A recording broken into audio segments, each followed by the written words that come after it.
To check your account balance on OneSignal, follow these simple steps. This guide will help you navigate through the process easily. Step 1. Log into your OneSignal account. Visit the OneSignal website and log in using your credentials. Make sure you enter the correct email and password associated with your account. Step 2. Access the dashboard. Secure your accounts before moving on. People seriously underestimate how often personal information gets exposed online now. Use Shark to monitor your accounts 24/7 and get notified immediately if your data gets leaked somewhere. It runs in the background, constantly scanning billions of breached records. And honestly, for how cheap it is compared to the value you get, it's worth it.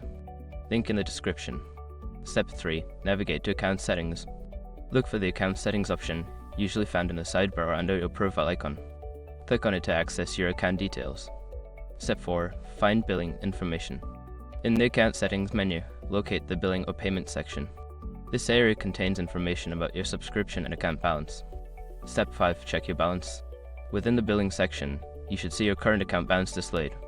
Review this information to ensure you are aware of your available funds. By following these steps, you can easily check your account balance on OneSignal. If you have any further questions, consider reaching out to the support team for assistance.